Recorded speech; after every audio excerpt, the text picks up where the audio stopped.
This morning, I'm pleased to introduce our alumni, Dr. Stanley Frencher, who is an associate professor in the Department of Urology at UCLA and chair of Perioperative Services and chief of urology at the Martin Luther King Jr. Community Health. He is a father, husband, surgeon, activist, health services researcher, physician executive, virtual care innovator with a focus on vulnerable and underserved populations with the goal of ameliorating healthcare inequities and health disparities. And this morning, Dr. Frencher will be talking about disparities in prostate cancer, social injustice. And it's an absolute pleasure to be back virtually at Yale, and I want to thank you guys for the invitation to talk about a topic that I actually started working on as a resident at Yale, and one that I continue to be passionate about and focus on in my career here out in Los Angeles. When I first started this work and started an interest in healthcare disparities back in undergrad at the University of Michigan, working at the Center for Research, Ethnicity, Culture, and Health. And then subsequently, when I did my MPH at Columbia, focused at the Center for Health and Urban Minorities, the topic of health disparities was health disparities. But now, a focus is more on these being seen as inequities. And so today I'd like to kind of lay out a thesis on why I think that prostate cancer is an example of how structural racism and inequities and social injustice kind of combine to create a lot of the healthcare disparities that we see, at least in a disease that's so prominent amongst us as urologists. I do have a couple of disclosures: WISE Healthcare, Hub of the AFIA, or some of the virtual care work that I do. I wanted to start with this slide. This is we often talk a lot about walls. This is a wall in my old neighborhood in Detroit. So for many of you who know, I grew up in the city of Detroit, where my dad is a primary care physician on the east side. And there's a street there, Wyoming and 8 Mile, that separates the city of Detroit from the suburbs. And this wall was built back in the mid 60s, pre that, in fact. And it was designed to actually separate the suburbs from the city. And we talk a lot about redlining and segregation as one of the sentinel structural racial challenges that have led to disproportionate access to higher education, disproportionate access to healthcare, poor housing, unemployment.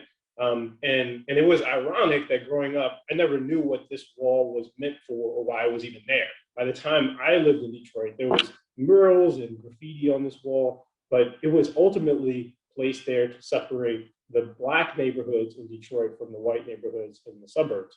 And I use that as context because as we start to talk about the differences in prostate cancer, some of those are rooted very much in access to care and some of the inequities that derive from historical policy-driven racial inequities.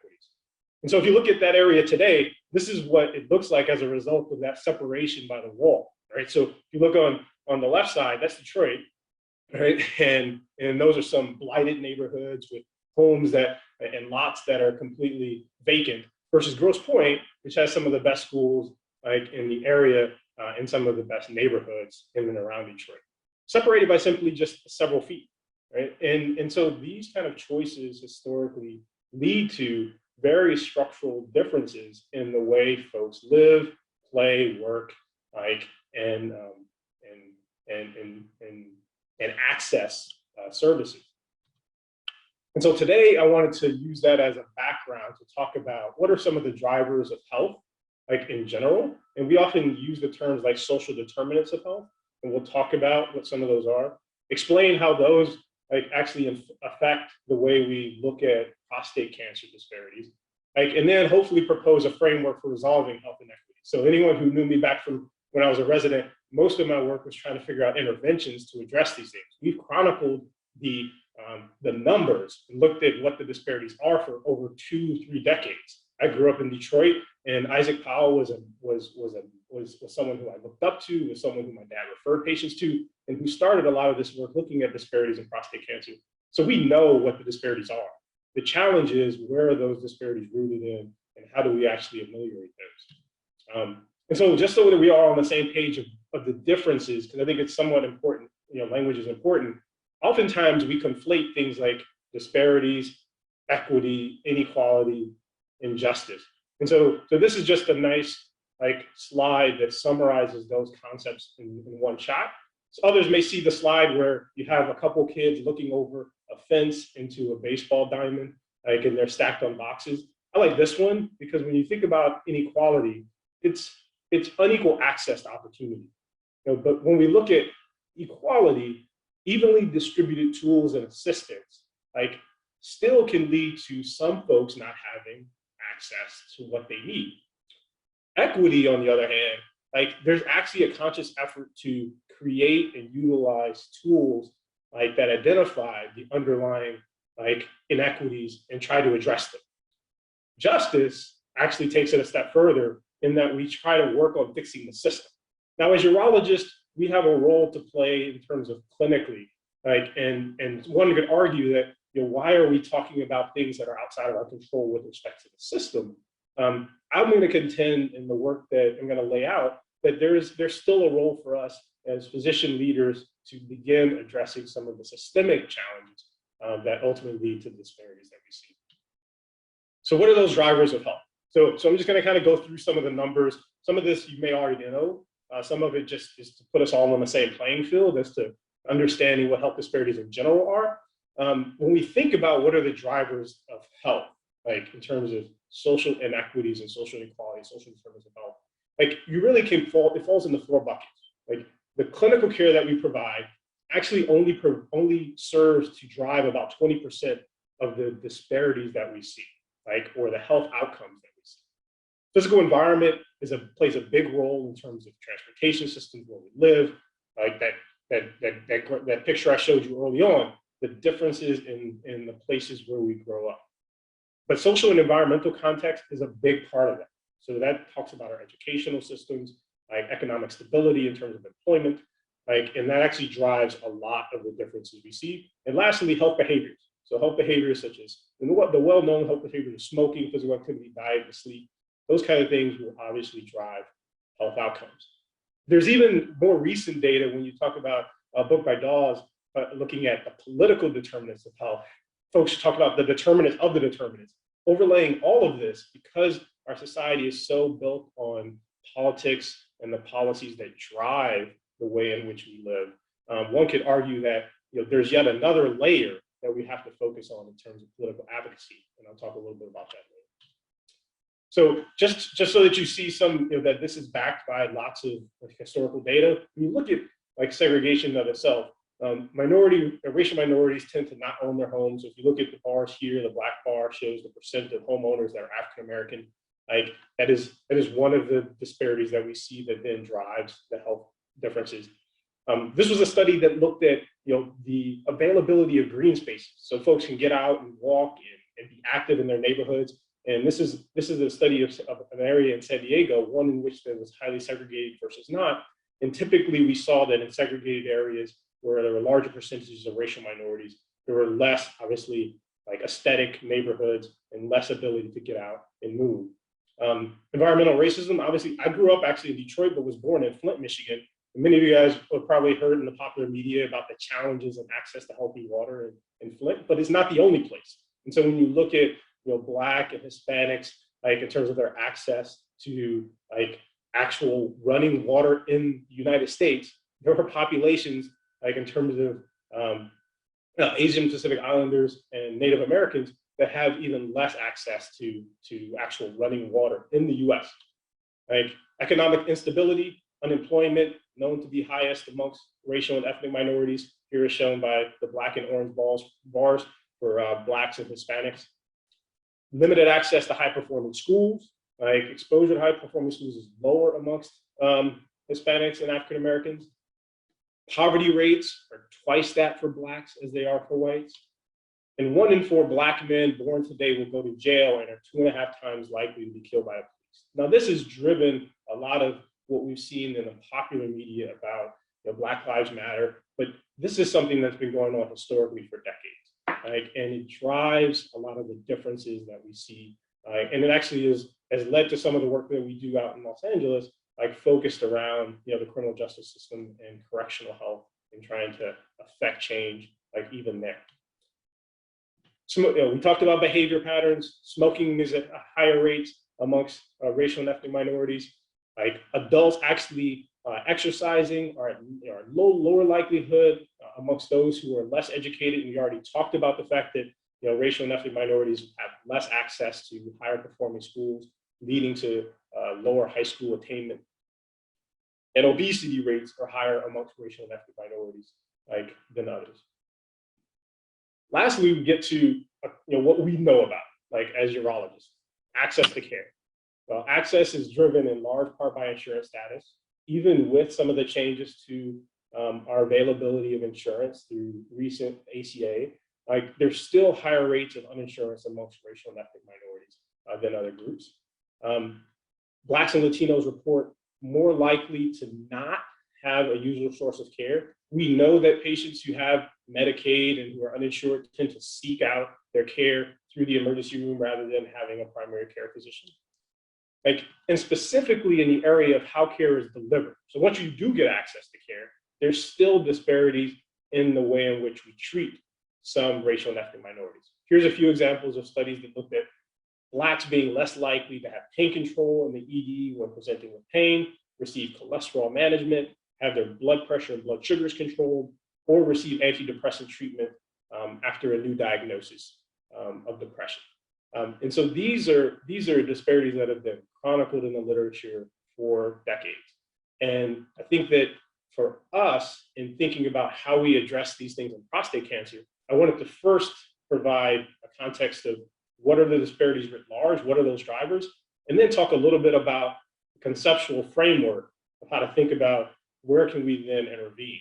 So when you think about health and healthcare disparities and those two things linked, you have the patient, obviously, in terms of their demographics, their perceived discrimination when they go and see a physician.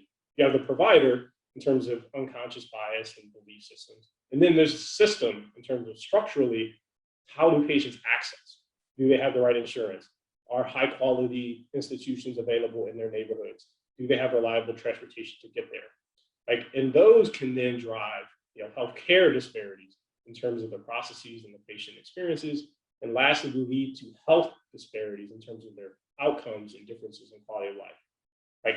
Overlying all of that is the environment in which they live in. We talked about earlier, segregation, poverty, and geography.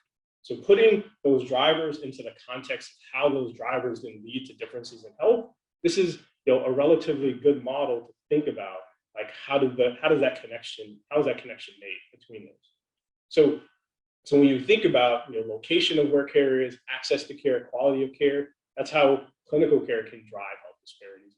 When you think about the physical environment, the geography, transportation systems, the buildings in which folks live in, how they're resourced, the economics, unemployment, giving you access to insurance, all are drivers. And then we talked about behaviors.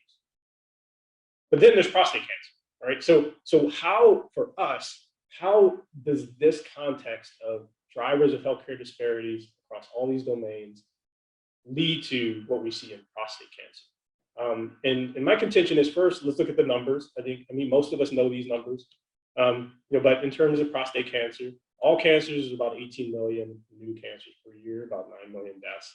Prostate cancer is the second leading cause, higher in Western countries than Asian countries. Those differences in incidence and mortality between Asian, Latinx, and white kind of suggest genetic factors, right? And a lot of work is being done and has been done to look at what are some of the biologic and genetic underpinnings behind differences, between Blacks and others in turn when it relates to prostate cancer. But then there's also the outcomes from it. So Blacks are 1.5 to 3 times the incidence as compared to whites and Asians, but almost 2.5 to 4.5 times the rates of mortality. And 30% of prostate cancer deaths are attributed to African Americans. So those differences between men of the same race in different countries maybe suggest other factors. And so when we look at those factors, maybe it's other things, the social context, those social determinants, access to care that potentially are driving the differences. And so what do we know? We know that Black men are diagnosed with more aggressive forms of prostate cancer at earlier ages, advanced stage of disease, greater risk of biochemical recurrence and mets, and have shorter cancer-specific survival. The response to therapy as compared to others is somewhat unclear, but that's what we know from the data.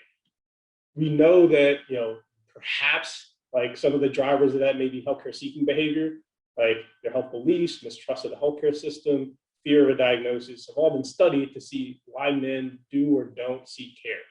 We know that dietary habits may play a role, but that's still controversial, and folks are trying to understand like if that really impacts differences in outcomes.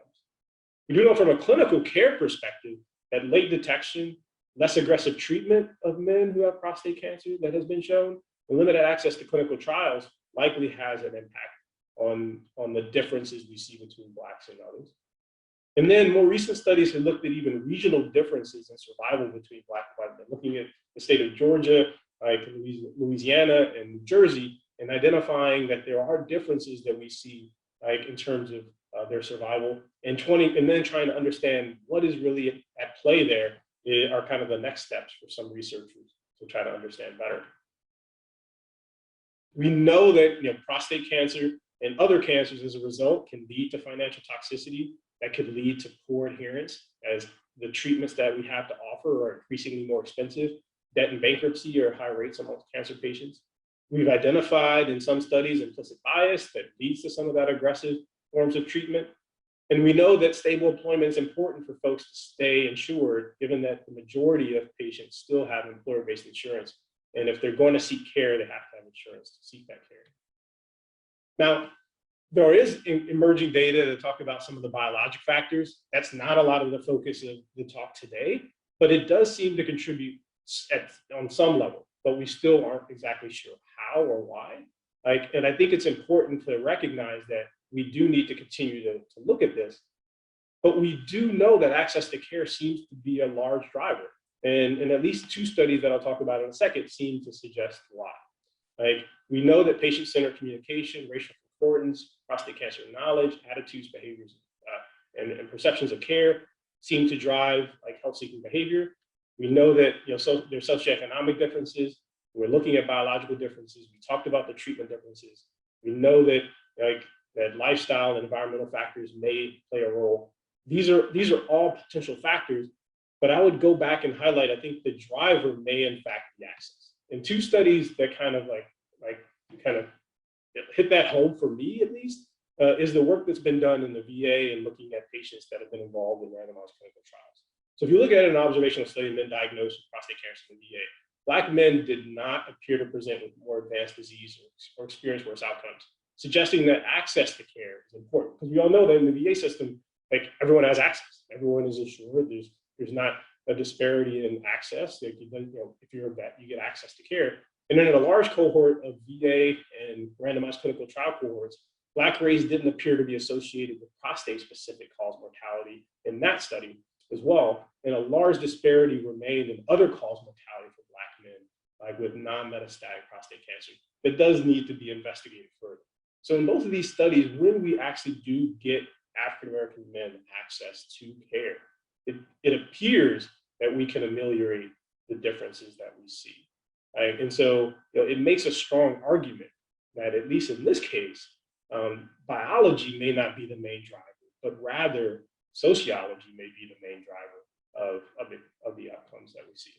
And so, in summary, social determinants of health coupled with racial disparities in treatment can account for most, if not all, of the disparity in mortality amongst Black men versus white men, is kind of what I conclude from looking at the literature. And so then what do we do? If ultimately it's about getting folks better access to the care that we provide, then our focus can't just be on the care we provide individually, but we have to focus on that care collectively.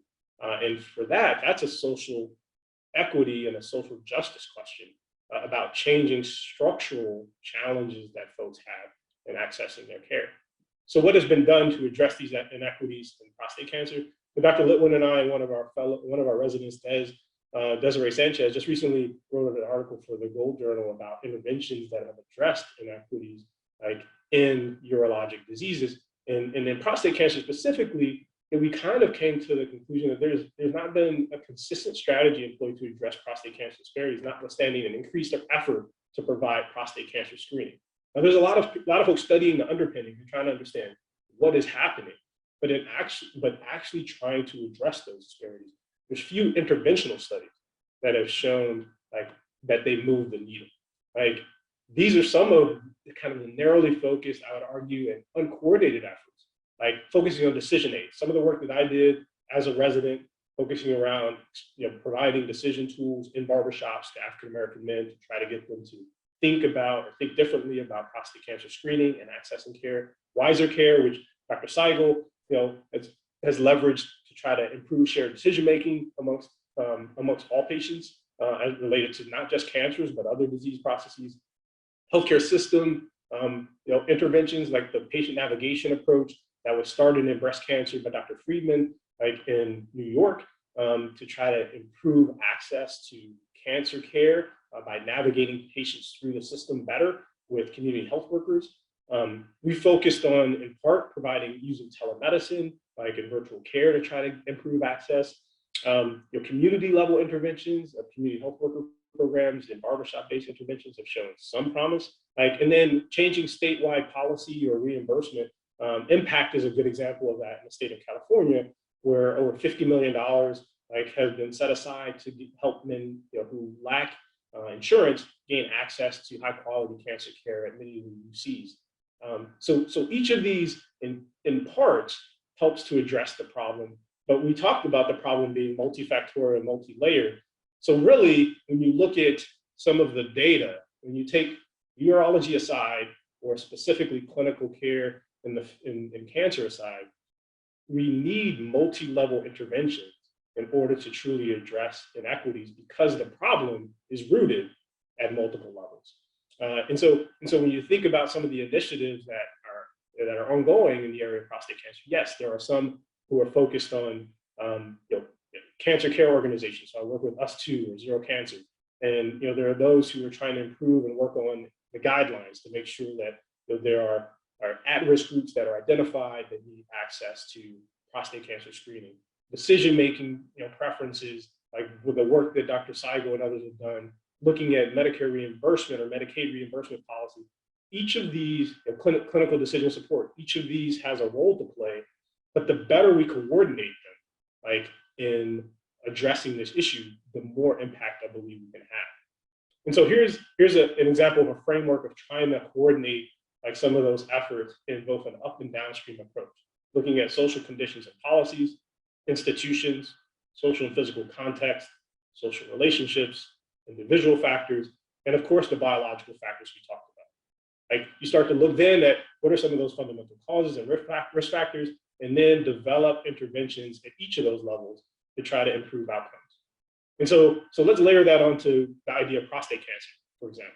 And you look at social conditions and policies, if you live in states with limited Medicaid coverage, perhaps expanding Medicaid coverage or figuring out ways to supplement, the coverage of patients so they get access to good care. In terms of looking at institutions, the quality may vary by location. So establishing quality collaboratives or equity collaboratives. I know music was great in the state of Michigan, where I'm from, but that was focused on quality. Can we focus some of our quality efforts with a lens towards equity as well, as we build these collaboratives with our community providers, with maybe our academic and tertiary medical centers at the center of that. Social and physical context, ultimately where patients live far from high quality care, can you leverage telemedicine or travel vouchers or create satellite clinics to gain them access? And building social relationships, having, many patients have lack of family support, so promoting support groups, working with advocacy groups, barbershop-based interventions, and looking at individual factors, offering culturally sensitive decision aids, for those men who are ambivalent about their treatment options and mistrust of the system. And of course, the biological and genetic pathways, there's plenty of folks looking at gene polymorphisms and then trying to understand how actual treatment may be best served by being more precise in who we deliver those to. So if we're focused and we have a focused effort that crosses these different domains, I think we can have a more concerted effort to not miss an opportunity to impact the care of our men who may be disproportionately suffering from prostate cancer. And so we kind of tried to go about that. Some of that was very much planned, some of that was over the course of my career. And so for the residents, many of this I started when I was a resident, working to educate men through a program we call Pep Talk, providing decision tools in barbershops in South Los Angeles, and studied the impact of those. focusing around, with Black Lives Matter and a lot of the efforts around social justice, we formed a JEDI task force, Justice, Equity, Inclusion, a task force for the Department of Urology, where we've been focused on how do we improve the pipeline, how do we address awareness and the culture within our own department, like how do we change the structure in which patients access care at UCLA through improving access to clinical trials for our county patients and patients who are in South Los Angeles. How do we ensure that we have appropriate contracting with Medicaid so that patients can get access to care when they need quaternary, tertiary access? So I think there's a lot that can be done there.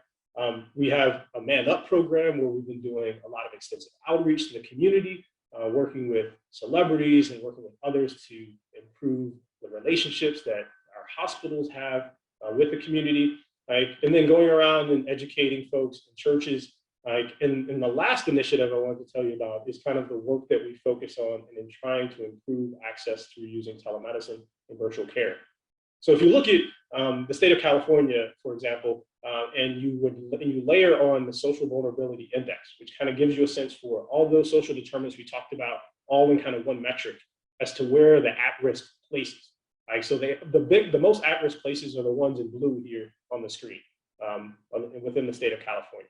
Some of those are in the Inland Empire, which is this large, vast area of San Bernardino and Riverside counties that has some of the lowest rates of educational attainment, some of the lowest rates of physician density, lowest rates of specialists, and some of the highest rates of poverty and some of the highest rates of health disparities.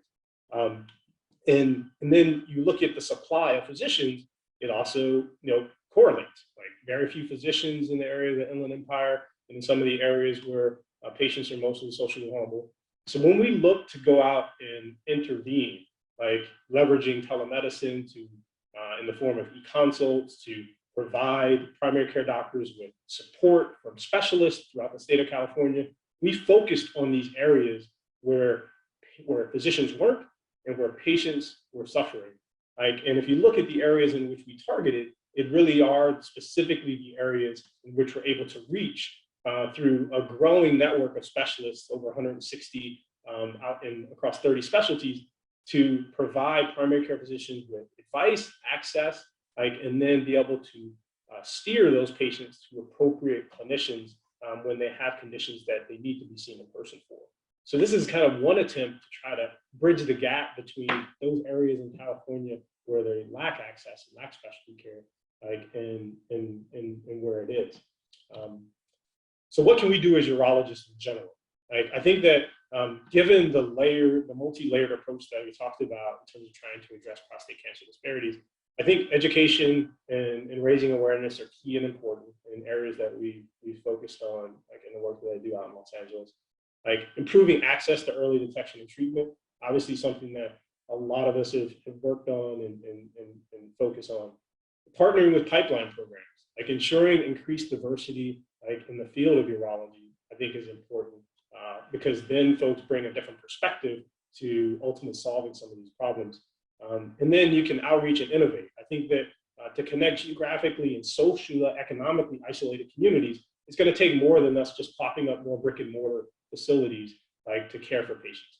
I think caring for patients through the right modality at the right time, in the right way, is going to be different moving forward than it was in the past. And we know, and we learned a lot from COVID, that patients don't need to be seen in person to receive specialty care all the time. And if we can better triage those patients through telemedicine and get those patients into us who truly need to be seen, we can expand access without actually adding a single specialist to the roster. And then I think we need to study these solutions and really focus on how do we scale them. So it can't be just an academic enterprise to understand and build an intervention and then it sits on the shelf. You have to figure out a way to scale it. So we actually came up with a little group we call Building Equity Through Telehealth Endeavors and Research. It focuses on some of our research on the one hand, understanding what the impacts are of the different interventions that we propose, shared decision aids, changes in access through telemedicine. We focused on outreach, through some of the campaigns that we're doing, working with a variety of community partners, advocacy, working with some of like our biggest prostate cancer advocates, like us 2 and 0. Like, and then most importantly, the place where I'm most excited about is how to create sustainability in this work through physician entrepreneurship. So part of the work that I've done is building 3 startup companies that focus on telemedicine, that build out a virtual medical group to provide care through the applications that we build out, like and understanding how to create a business model to make that sustainable, like in areas that have been historically ignored and ultimately where patients are most vulnerable.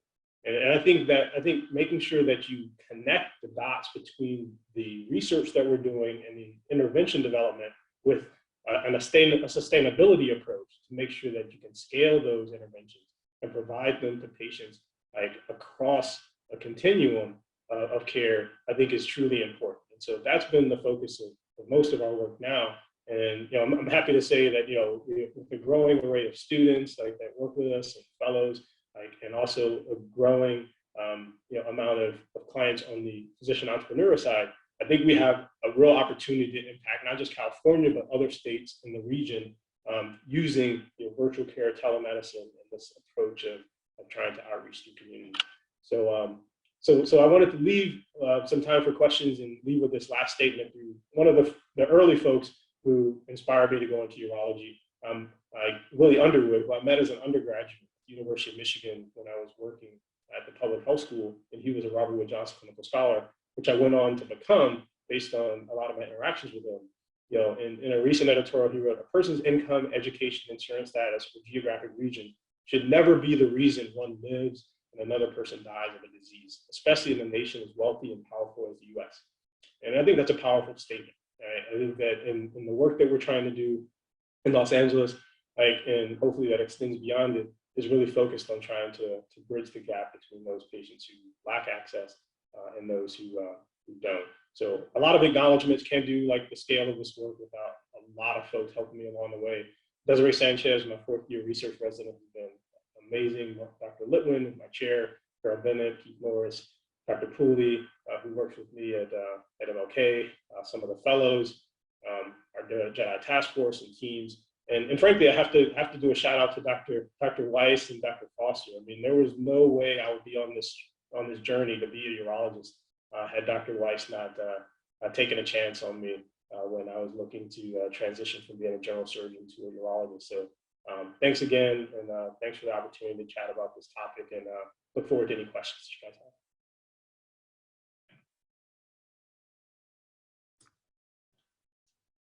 Stan, that was a fantastic overview of a really important, timely, and I think complex topic. Something that, telemedicine with COVID has, there's been a lot of talk about how telemedicine may exacerbate problems with access to care, seeming, perhaps related to differences in people's access to technology or access to the web. And that if that really significant embrace of telemedicine may actually have unintended consequences of exacerbating access. What are your thoughts about that? And then how do you, from like a justice perspective, think about combating that?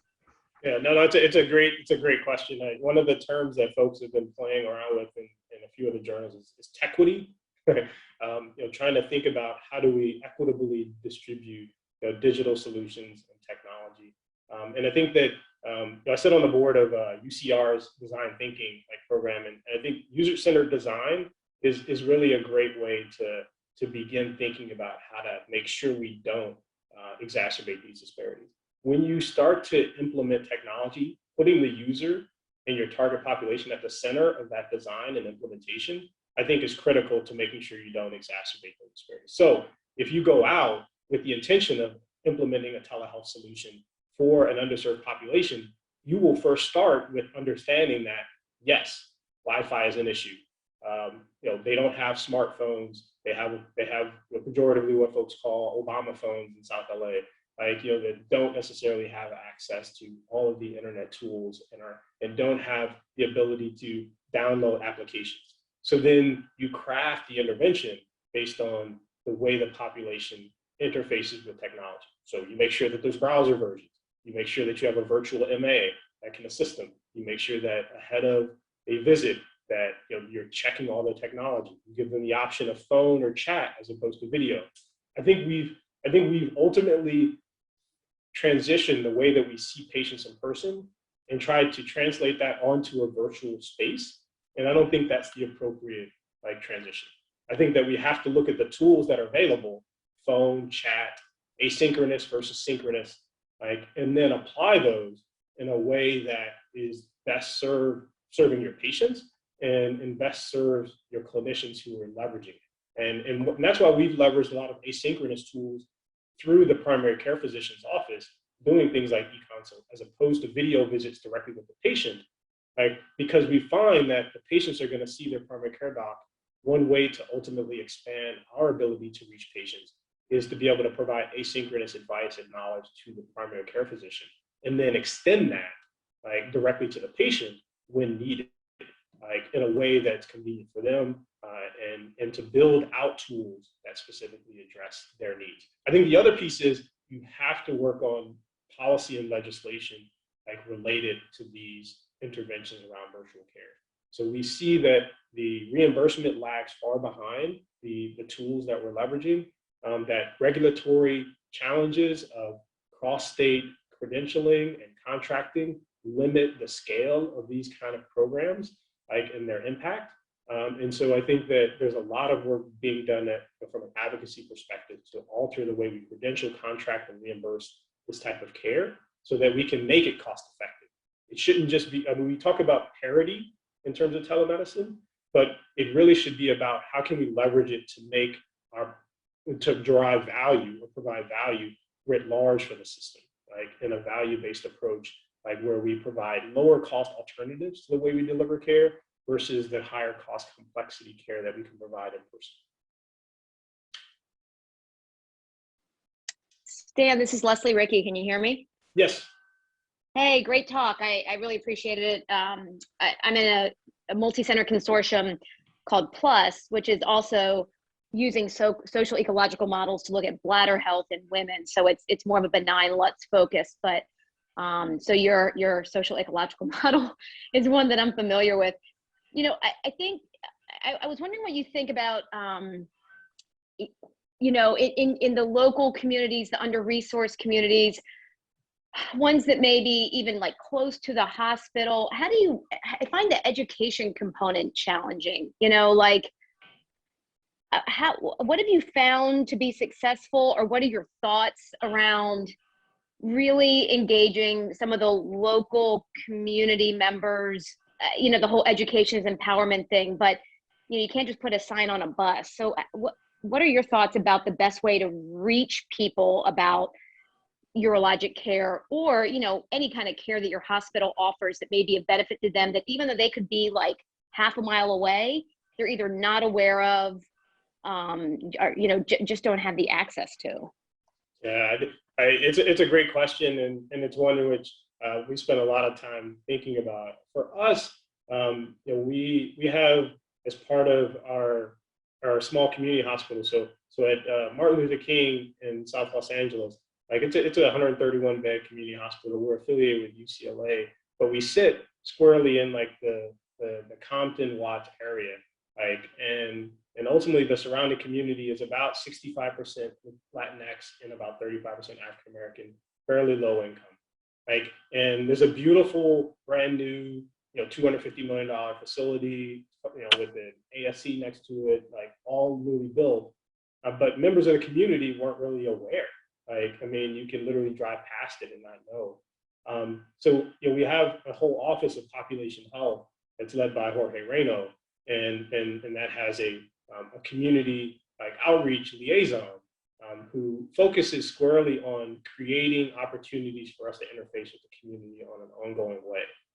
And so I think that part of that engagement is getting to know and work with the local community. So we actually hired someone from the community I did a lot of work with previously when we were doing barbershop programs, and reaching out to barbershops, over 100 in the Los Angeles and Los Angeles adjacent area.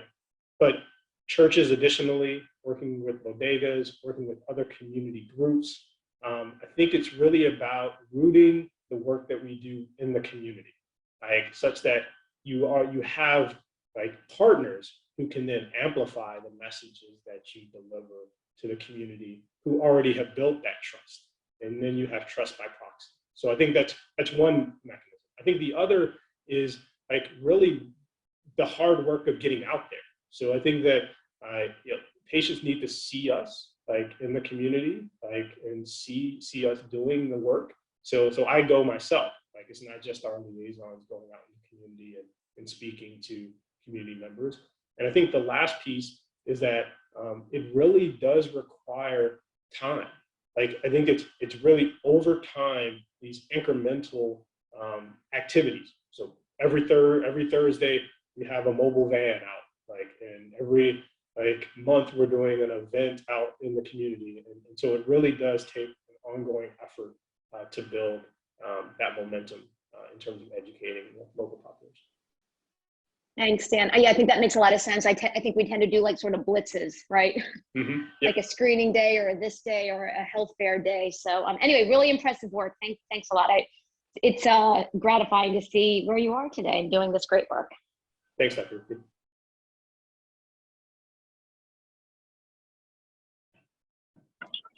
Hey, Stan, Harris here. Great talk. Can you hear me? Yeah, Dr. Foster, I can hear you. Hey, just a shout out to you, and also to say that we have very similar backgrounds. I grew up in Detroit.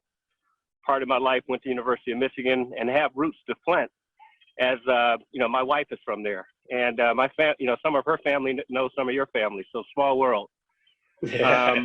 So my question for you is, have you tried to marry any of these strategies that you've used to rural communities that have some of the same challenges, and also involve many of the majority population in your area? I know you're in a big metropolitan area, but that always comes up when you talk about health disparities. Mainly socioeconomic issues.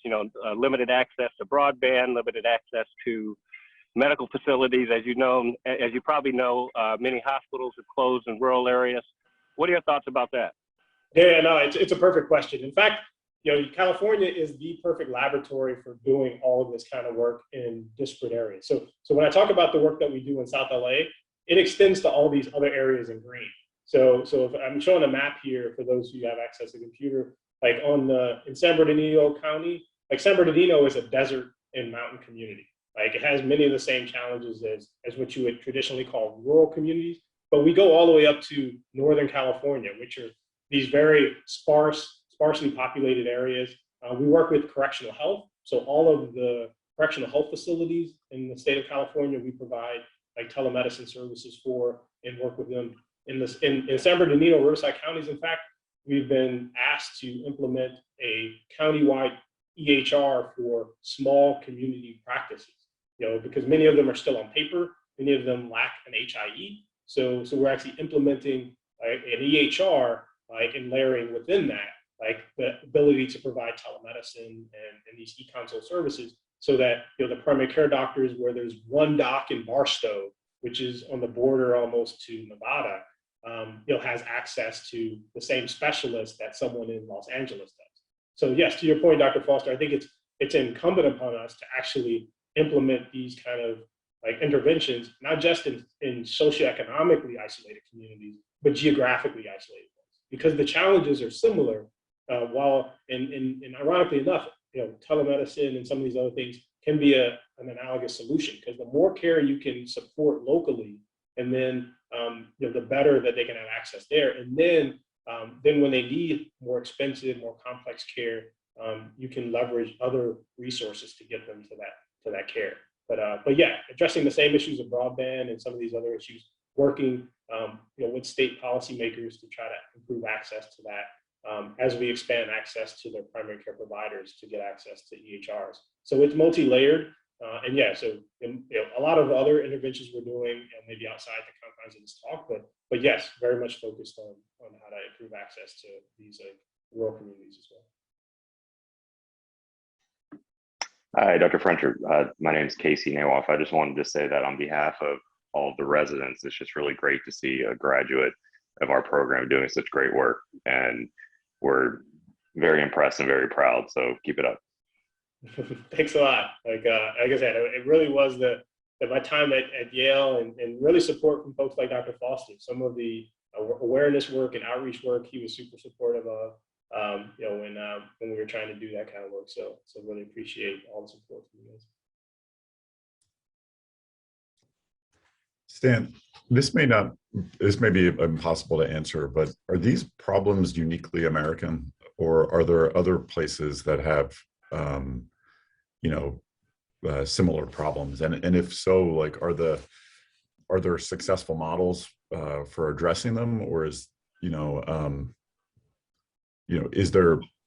there other places to study, or is this really truly a unique and unfortunate American problem? Yeah, I think I'll answer that in two ways. I think that in terms of the challenges with accessing high quality, high specialty care is not uniquely American. So some of the literature from Canada, again, Dr. Libby's group focused around virtual care and e-consults and access. They've actually had one of the largest and longest experiences with leveraging like e-consult like tools to expand access and provide higher quality, lower cost care. As you can imagine, it's a national health system, so it's budgetarily constrained, and so they're always looking for ways to try to provide more with less. And clearly, as most of us sitting in clinic see, we have lots of patients who come to see us who may or may not need to see a specialist. And to the extent to which we can leverage tools that advise, help triage, and provide instantaneous care to patients in the confines of their primary care doctor's office. So to be clear, e-consult as a telemedicine modality is about providing advice from a specialist to a primary care doc before they see us. And when most of the literature suggests that somewhere between 25 and up to 65% of specialty care visits can be avoided as a result of that kind of work. In the state of Canada, they've leveraged that to obviously reduce cost and expand care to regionally isolated portions of Canada, because Canada is vast and very large, and so they'll have areas and pockets where they don't have enough specialists, in large part because of the way they reimburse. Here, we have concentrations of specialists in and around mainly urban communities because we're paid well. We want to live in robust places that have a lot of services and a lot of fun things to do. And so you can go to the west side here in Los Angeles and throw a rock and hit a urologist.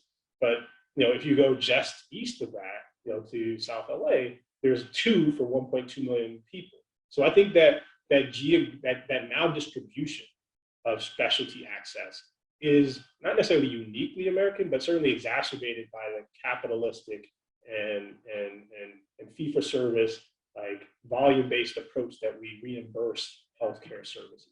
So as a result, one could argue that if we are transitioning to value-based care, leveraging tools that help to even out that maldistribution, by being able to figure out what can we provide remotely, what do we need to provide in person, then strategically placing the care that we need in the places where it most is needed, perhaps we can begin to solve that portion of our uniquely American problem. Hey, Stan, this is Michael Liebman. We never had the chance to meet, but great talk. I was wondering if you could say something about the role of kind of emerging technologies.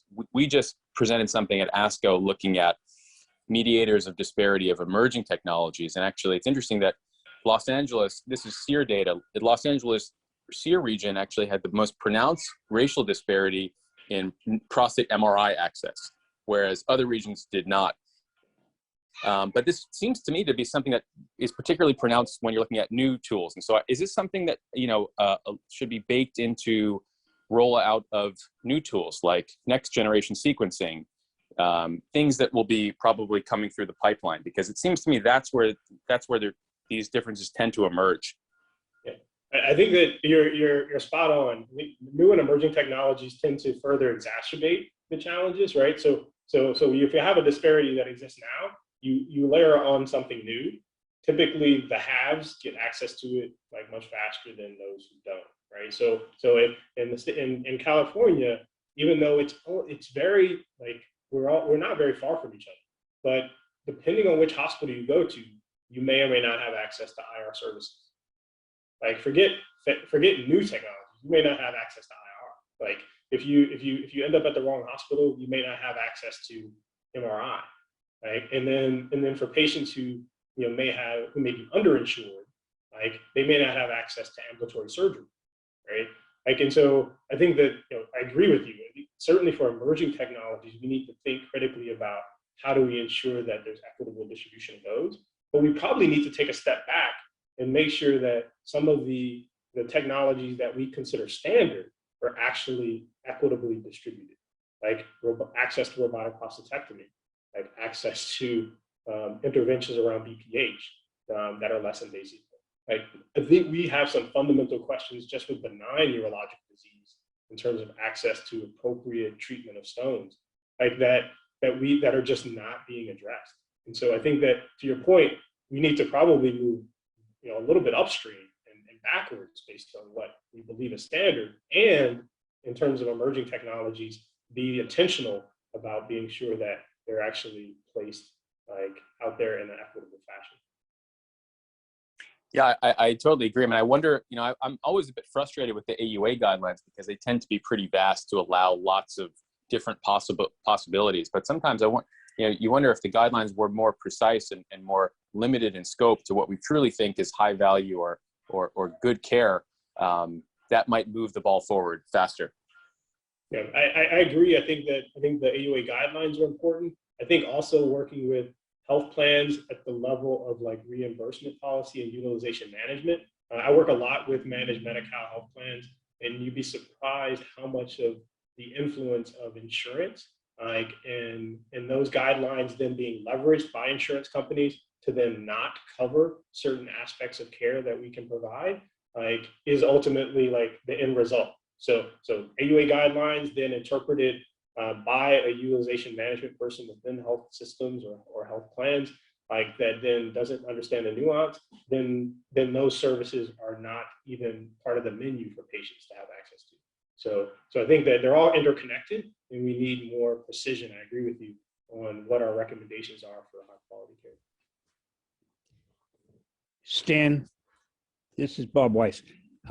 Within the VA system, where finances are not the same, basically a problem that should be right across the whole country, are these inequities still a problem? Yeah, I think that's ultimately what we've seen is that the short answer is no. Right? I think that once you decouple insurance from the challenge, at least with respect to prostate cancer, like we actually see the disparities go away, and I think that's a huge message here. Like the challenge is, how do you decouple insurance from access for the population writ large? Right? I mean, that's a big health system, healthcare policy question of universal healthcare, or it's an incremental question of how do you expand like employer-based insurance and other types of insurance, public insurance, to cover more of the treatments that we believe are necessary. Like both are challenging approaches, right? Trying to get universal coverage is something that we've never achieved to date. But also, to Dr. Lehman's point, like making sure that there's precision in what we think is high value and high quality, such that all the payers have to pay for what we believe is the best for our patients, is also, I think, an elusive answer. So those are, it's a challenging problem.